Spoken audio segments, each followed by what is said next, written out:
DPT-JRF के part A में general aptitude में मैथमेटिक्स के क्वेश्चंस काफी अच्छे अमाउंट में आते हैं और ये जो क्वेश्चंस हैं कुछ स्पेसिफिक रिपीटेड टॉपिक से हैं, तो अगर आपकी पकड़ उनमें अच्छी हो गई तो आप ब्राउनी पॉइंट्स लेकर जा सकते हैं। कुछ ऐसे ही टॉपिक्स को आज हम डिस्कस करने वाले हैं क्वेश्चंस के थ्रू। तो चलिए शुरू करते हैं PYQ 2024। सबसे पहला टॉपिक अलजेब्रिक इक्वेशंस। अलजेब्रिक वहां पर आता है जहां हम वेरिएबल्स की बात करते हैं। तो वेरिएबल, ऑपरेटर, कोएफिशिएंट और कांस्टेंट से मिलकर बनती है हमारी अलजेब्रिक इक्वेशन। जहां वेरिएबल का मतलब हुआ जिसकी वैल्यू चेंज होती रहे, उस वेरिएबल के साथ लगने वाला नंबर हमारा कोएफिशिएंट और बिना वेरिएबल के जो भी नंबर्स प्रेजेंट है वो कांस्टेंट। और ऑपरेटर तो हमें पता ही है, जो भी ऑपरेशन हमें कराना है, एडिशन, सब्ट्रैक्शन, डिवीजन या मल्टीप्लिकेशन। अब अलजेब्रिक इक्वेशन सिर्फ इसी टाइप की नहीं, और भी कई टाइप्स की होती हैं, जैसे लीनियर इक्वेशन जो हमने अभी अभी देखी, where ax plus b equals to 0 and a is not equals to 0। a यहाँ कोएफिशिएंट हुआ, b हमारा कांस्टेंट, और यहाँ पर जो वेरिएबल की हाईएस्ट पावर होगी वो 1 रहेगी। दूसरी आती है क्वाड्रेटिक इक्वेशन जो होती है ax² plus bx plus c equals to 0 के फॉर्म में, जहाँ वेरिएबल की हाईएस्ट पावर 2 रहेगी। सिमिलरली फॉर क्यूबिक इक्वेशन हमारी हाईएस्ट पावर वेरिएबल की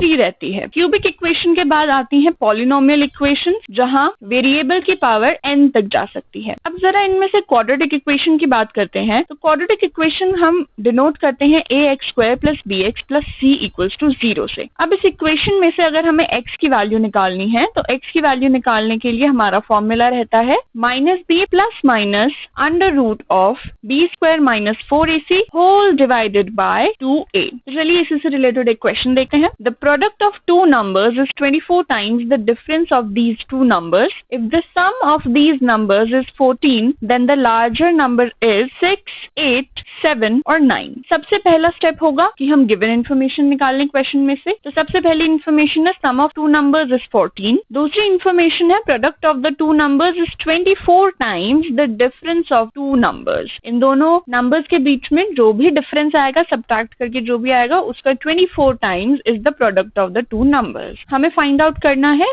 the value of the larger number. तो सबसे पहले अज्यूम कर लें कि हमारे नंबर्स हैं x and y, where x is greater than y। तो बेसिकली हमें फाइंड आउट करना है x की वैल्यू को। अब पहली इन्फॉर्मेशन से हमें पता है sum of two numbers is 14, that means x plus y equals to 14। दूसरी इन्फॉर्मेशन से हमें पता है product of two numbers x y equals to 24 times the difference between the two numbers, that is x y equals to 24 multiplied by x minus y। अब यहाँ हम substitution का इस्तेमाल करेंगे। x plus y equals to 14 जो हमारी पहली information थी, उससे हम x की वैल्यू निकालेंगे which will be 14 minus y। अब इस 14 माइनस y को हम इस सेकेंड वाली इन्फॉर्मेशन में सब्स्टिट्यूट कर देंगे, which is x y equals to 24 multiplied by x minus y। तो सब्स्टिट्यूट करने के बाद बना 14 minus y whole multiplied by y equals to 24 whole multiplied by 14 minus y minus y। Finally हमें जो इक्वेशन यहाँ से मिली वो एक क्वाड्रेटिक इक्वेशन है, which is 14y minus y² equals to 336 minus 48y। अब इस इक्वेशन को हम रीअरेंज करेंगे, सिंप्लीफाई करेंगे, तो हमें मिला y² minus 62y plus 336 equals to 0। अब यहाँ आप ध्यान दीजिए, हमें एक क्वाड्रेटिक इक्वेशन मिल गई है। अब इस क्वाड्रेटिक इक्वेशन में से मुझे y की वैल्यू निकालनी है, तो मैं क्वाड्रेटिक इक्वेशन को सॉल्व करने के लिए फॉर्मूला यूज करूंगी, which was -b plus minus under root of b² minus 4ac divided by 2a। तो अब वैल्यूज रखते हैं इस फॉर्मूला में, तो हमें फाइनली मिला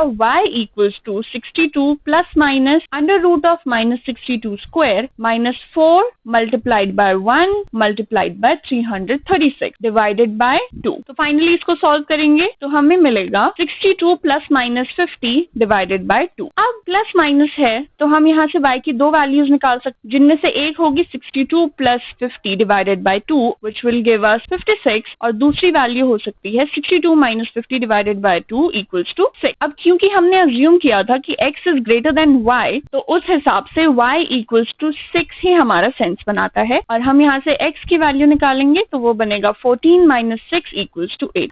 अब अगर हम y इक्वल्स टू 56 लेते तो हमारा x बनता 14 माइनस 56 विच इज माइनस 32, जिससे हमारा y ग्रेटर देन x हो जाएगा। So x is equals to 8, which make option 2 the right answer. x is equals to 8 and y is equals to 6 and 8 is the larger number. अगले question पर आते हैं। How many unique 15 peptides are possible using 20 natural amino acid. हमें पता है nature में 20 amino acids exist करते हैं। अब हमें जो क्वेश्चन में पेप्टाइड की बात की गई है वो 15 मर्स की है। 15 मर्स यानी 15 मोनोमर्स से मिलकर एक पेप्टाइड बनी है। अब हम कितनी यूनिक पेप्टाइड्स बना सकते हैं ऑफ 15 मर using all of these 20 amino acids. तो ये पता लगाने के लिए अगर आप देखें तो फर्स्ट पोजीशन पर मैं 20 में से कोई भी अमीनो एसिड रख सकती हूँ, यानी यहाँ पर हुआ 20। फिर दूसरी पोजीशन पर मैं इन 20 अमीनो एसिड में से फिर से कोई भी अमीनो एसिड रख सकती हूँ। यहाँ पर हम ये मान रहे हैं कि रिपीटेशन पॉसिबल है, यानी अगर पहली पोजीशन पर ल्यूसीन था तो दूसरी पोजीशन पर भी ल्यूसीन हो सकता है। सिमिलरली थर्ड पोजीशन पर भी इन 20 में से कोई भी अमीनो एसिड आ सकता है। ऐसा करते करते लास्ट 15th पोजीशन पर भी 20 में से कोई भी अमीनो एसिड आ सकता है। तो अगर हम इसको मैथमेटिकली रिप्रेजेंट करने की कोशिश करें तो यहाँ होगा 20 मल्टीप्लाइड बाय 20 मल्टीप्लाइड बाय 20 और ये चलता रहेगा 15th मर तक, जिससे कि हमारी फाइनल रिप्रेजेंटेशन बनी 20 raise to the power of 15, which makes option 4 the right answer. अब अगला मैथमेटिकल कॉन्सेप्ट आता है अरिथमेटिक प्रोग्रेशन का। So what is arithmetic progression? An arithmetic progression is a sequence of numbers such that the difference d between each consecutive term is a constant. Arithmetic progression को आप एक pattern की तरह समझ लीजिए। यहाँ एक सीक्वेंस ऑफ नंबर्स होता है, एक सीरीज ऑफ नंबर्स होता है, जैसे 2, 4, 6, 8 and so on, where the difference d between each consecutive term, यानी दो consecutive टर्म्स के बीच का जो डिफरेंस है वो हमेशा कांस्टेंट रहेगा। जैसे 2 और 4 के बीच में डिफरेंस है 2, 4 and 6 अगेन 2, 6 and 8 अगेन 2। तो इस तरह की सीरीज को हम बोलते हैं अरिथमेटिक प्रोग्रेशन। अब इस अरिथमेटिक प्रोग्रेशन को रिप्रेजेंट कर सकते हैं हम a, a plus d, a plus 2d, a plus 3d and so on। अब हमें इस सीक्वेंस में से कोई nth टर्म निकालनी है, जैसे फर्स्ट या सेकेंड या फिफ्थ या 100। तो हम वो कैसे निकाल सकते हैं? a plus n minus 1 multiplied by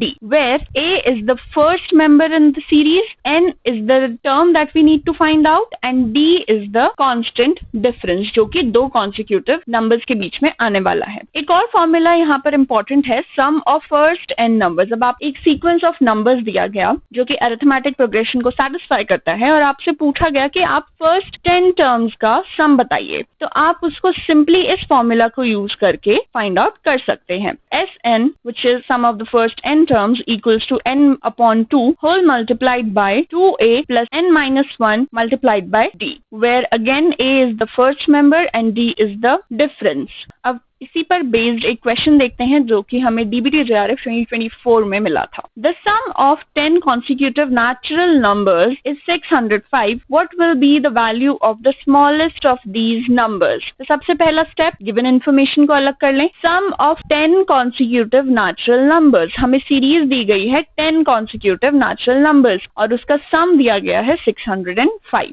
हमें फाइंड आउट क्या करना है? Value of the smallest number in the series. अब शुरू करते हैं, रिप्रेजेंट करते हैं अपनी 10 consecutive natural numbers की सीरीज को in the form of x, x plus 1, x plus 2 and so on till x plus 9। अगला स्टेप होगा, फॉर्मूला यूज करेंगे सम ऑफ फर्स्ट n टर्म्स वाला। सो Sn equals to n upon 2 multiplied by a plus l। अब यहाँ l क्या है? l is the last term। तो यहाँ Sn बना sum of the first n terms, a is the first term, l is the last term, जिसको हम कह सकते हैं a plus 9, या फिर हमारी सीरीज के फॉर्म में x plus 9, n हुआ 10 क्योंकि 10 नेचुरल नंबर्स की सीरीज थी और Sn हमें ऑलरेडी गिवन है विच इज 605। तो चलिए इन वैल्यूज को इस फॉर्मूला में डालकर अपना smallest number in the series निकालते हैं। अब यहाँ पर ये ध्यान देने वाली बात है कि जो फर्स्ट टर्म होगी कॉन्सिक्यूटिव नेचुरल नंबर की सीरीज में वही हमारी सबसे छोटी टर्म होने वाली है, क्योंकि उससे आगे वाली सारी टर्म्स में हम डिफरेंस को ऐड करते जा रहे हैं। तो फॉर्मूला यूज करते हैं, 605 equals to 10 upon 2 a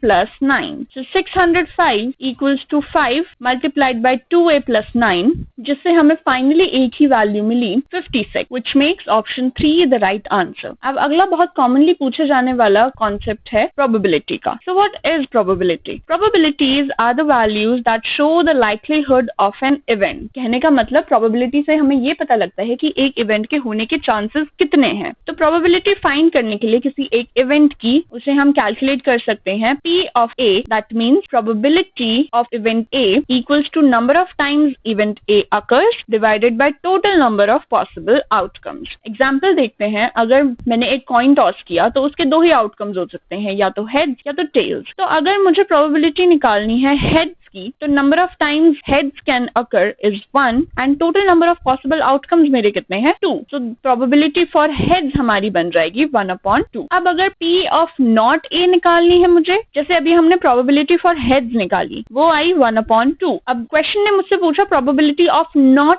heads, तो मैं डायरेक्टली निकाल सकती हूँ 1 - 1/2। अब अगला प्रोबेबिलिटी में इंपॉर्टेंट फॉर्मूला आते हैं म्यूचुअली एक्सक्लूसिव इवेंट्स के और इंडिपेंडेंट इवेंट्स के। म्यूचुअली एक्सक्लूसिव इवेंट्स वो हैं जो कभी भी एक साथ नहीं हो सकते। जैसा कि हमने कॉइन टॉस किया, या तो हेड्स आएगा या तो टेल्स आएगा, दोनों एक साथ नहीं आ सकते। These are called mutually exclusive events. इसे हम रिप्रेजेंट करते हैं प्रोबेबिलिटी ऑफ A और B which is equals to probability of A plus probability of B। वहीं दूसरे आते हैं इंडिपेंडेंट इवेंट्स। इंडिपेंडेंट इवेंट्स वो इवेंट्स हैं जो कि एक दूसरे के आउटकम से इन्फ्लुएंस नहीं होते। इसको हम रिप्रेजेंट करते हैं probability of A and B which is equals to probability of A multiplied by probability of B। अब यहाँ पर ये जो एंड और वाली टर्म्स है, इन्हें आपको याद रखना बहुत जरूरी है। कहीं भी अगर और की बात की गई है प्रोबेबिलिटी में, क्वेश्चन में, तो वहां हमेशा प्रोबेबिलिटीज ऐड होंगी, और वहीं अगर एंड की बात की गई है क्वेश्चन में, तो हमेशा प्रोबेबिलिटी मल्टीप्लाई होंगी। चलिए फिर प्रोबेबिलिटी से रिलेटेड एक क्वेश्चन देखते हैं। From a pack of 52 cards, one card is drawn at random. What is the probability that the card drawn is a 4 or a club? 1/4, 4/13, 1/13 और 1/26।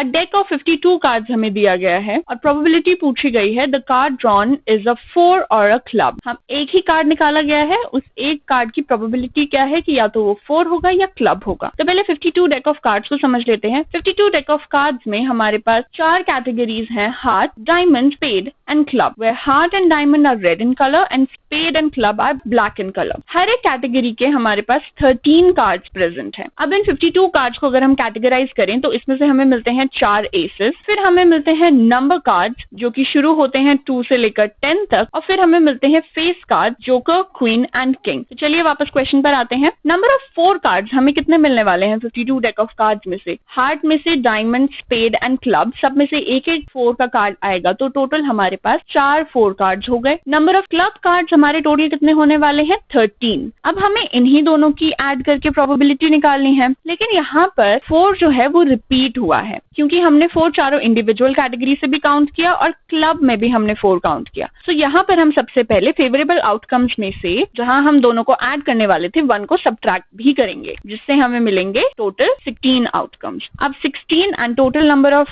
कार्ड्स हमारे कितने होते हैं? 52। सो हमारी फाइनल प्रोबेबिलिटी हुई 4/13, विच make option number 2 the right answer. अब आप भी हमारे iFly के सेफ तरीके को ज्वाइन कर सकते हैं, जिसका मतलब है short, accurate, fast and efficient. इसके लिए आपको सिर्फ एक अच्छा इंटरनेट कनेक्शन और एक इलेक्ट्रॉनिक डिवाइस की जरूरत है, और आप हमारी क्लासेस कहीं से भी कभी भी अटेंड कर सकते हैं। हमें ज्वाइन करने के लिए कॉन्टैक्ट करें इस व्हाट्सएप नंबर 9013902981 पर and know the best courses for your preparation. All the best for your exam. Stay tuned, we will be back with more questions. Thank you.